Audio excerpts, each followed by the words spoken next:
You can see I already got my slow and sear full of fuel. This is way more than we're gonna need for a 3-hour cook, but also notice that I have some fresh in here and I have some used. It's all good.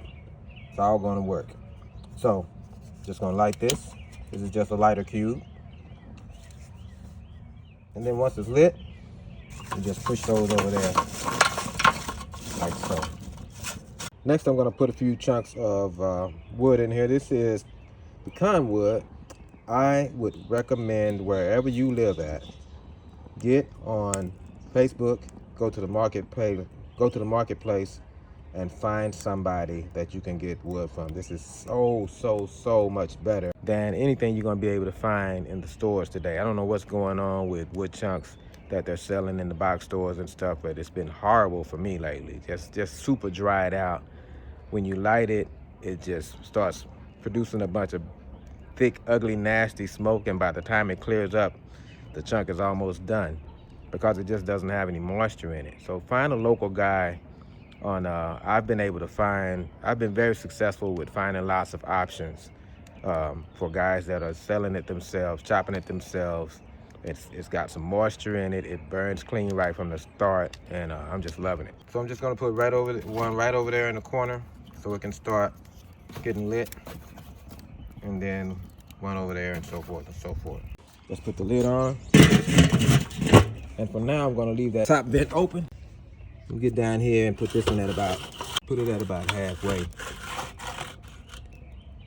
And hopefully that alone will get us somewhere between 250 and 275. 275 is what I'm looking for, but anything over 250 is gonna get them ribs done faster than 225. So now it's time to season these ribs, and I tend to go with a good all-purpose rub for this, just to keep things simple. But one of my favorite ones is Famous Dave's rib rub.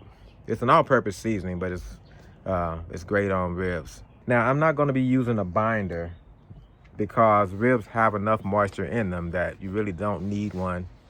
And if you don't know what a binder is just something that you're going to slather on the meat, like mustard or mayonnaise or something like that, for the sole purpose of helping the seasoning stick. If you let your ribs sit for a few minutes on the counter after you season them, the moisture from the ribs will come to the surface and do something that we call sweat in that seasoning. It'll make it wet, and it'll wet that seasoning, and it'll stick just fine without the binder. When you're seasoning your ribs, you always want to season the back side first, because the top side is the presentation side, so you want that to be the prettiest. Always season from up high and get everything coated, a nice even coating on all of it.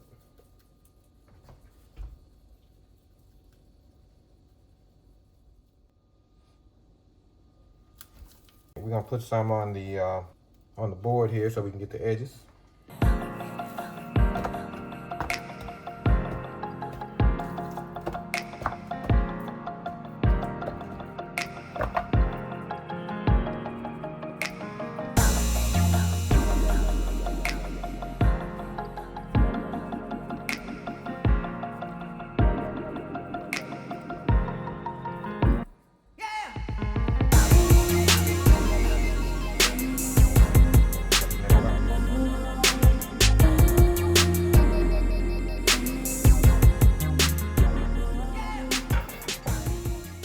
So you can see my temperature is just about there. It's coming up on 250. So I'm gonna go ahead and get these racks on the grill so that once it hits 275, I can dial it in and they're already in place.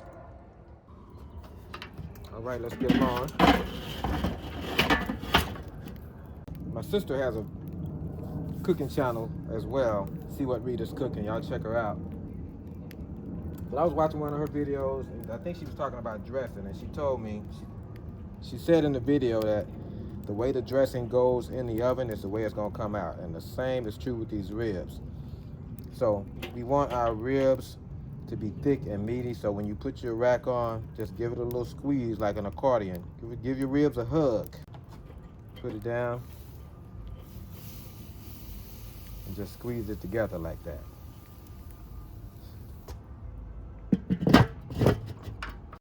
I'm gonna come back out here and check on that in about 15 minutes, mainly because the thermometer is kind of still moving a little bit. I'm making it, so I want to watch it carefully to make sure that it's settling into the temperature that I want to be at and not going past it. You can see right now that I have turned my thermometer around to where it's over the meat. This is not where you normally want your thermometer to be, but I wanted to make sure that the temperature is right, and that's right where I want it to be. So I'm gonna go ahead and turn this lid around, and the reason why I'm doing that is because you want this vent over the meat. So when you're looking at a Weber kettle, all of your fire, your charcoal, your wood is over there. So you want that to travel, you want that smoke to travel over the meat and come out of this vent right here. That's why I move it around like that. But it's holding steady. Now it's gonna give me a false reading over here because it's directly over the heat. That's why I wanted to make sure that I knew what my temperature is reading on this side. So even though this is eventually gonna be showing me a temperature that's higher than 275, I already know that my grill is set up right. So if I don't bother it, we shouldn't have any problems. All right, y'all, it's been about 30 minutes. So I'm back out here on the deck, and it's time to check on my progress. Check my grill, make sure it's holding temp, see what's going on out here. But I moved my grill up here on the deck because just going up and down those stairs from the deck down there to where I usually have it was just wearing my knees out today.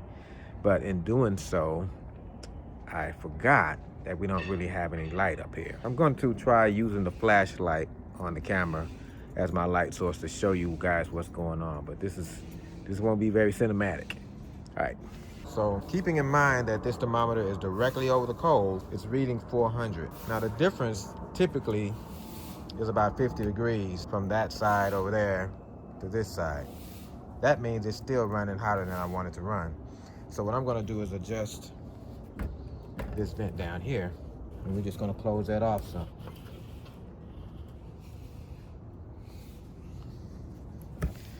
Now let's get a look at the ribs. We should be seeing some changes in their appearance right now.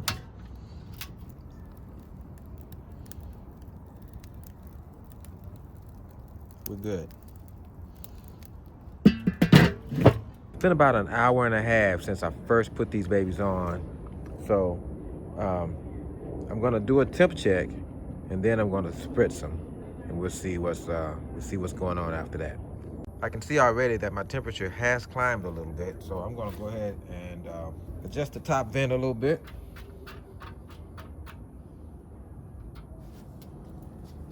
Now we'll take a look in there and see what the ribs are looking like and see where they're at temperature-wise.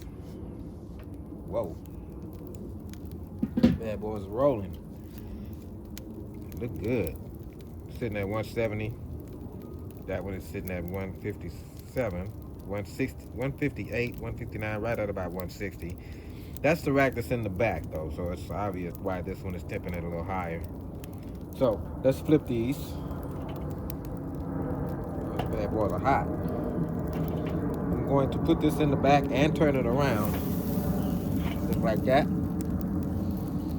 Woo! Some gloves. Tongs. Let me get my tongs, man. Let's put that one in the front, put this one in the back.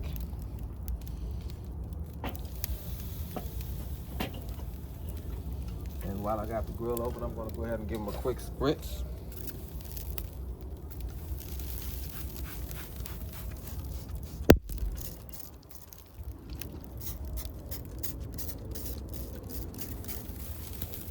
Get this lid closed.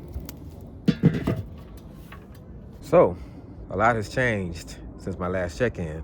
So that means I need to check in sooner the next time. So we'll give it 30 minutes this time and come back out here and see what they're doing. Just took a look at the grill over there, and I don't see any smoke coming out of there. Looking at the thermometer, I think I over-adjusted that last time, so I'm gonna open them up a little bit. But meanwhile, let's take a look.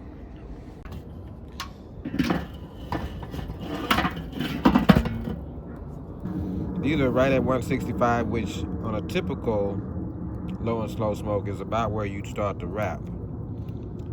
And so I think that's what I'm gonna do. I can tell by the color that they already have enough smoke. These baby boys are looking good. So I'm gonna take them off and wrap them, and And then we're gonna put them back out here and let them finish up. But I want them to get up to about 200 degrees or so. So we'll crank up the heat after I wrap them and finish it out, man.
So that is it, guys. That is the last phase of this. We're going to cook them wrapped with the bone side down until they get to about 200, 205 or somewhere along in there. I'm going to monitor the temperature every half an hour or so with my instant read thermometer, just by poking it right through the foil paper. But other than that, these things should be tender, I'm thinking, in about another 30 minutes, maybe an hour. But they're in a pretty good place already, so I don't think it's going to take much longer now that it's wrapped. I'll bring you back when I got something to show you. Been another 30 minutes. We're in the home stretch. Let's see what we're looking like on temp. Oh, there's temping 206 right there. Okay. They're both over 200, so I think it's time to pull them, guys. This cook is done, y'all. I got them off the grill. I'm about to take them inside. I want to let them rest a little bit before I open them up. And then I'll give you a look at them. But this has been a very enjoyable cook, man. 3 hours on the dot. If these are as good as I think they're gonna be, this is a game changer, man. They don't have to take 5 or 6 hours. I'm gonna take them inside, let them rest a little bit, and then we gonna open them up. Baby asked me to give her one rib. If you know that movie, you know why that's funny to me. Can I get one rib? But I want to thank you for hanging out with me, man, in this night cook. Tender, smoked baby back ribs in 3 hours. I like it. It's right on the grill.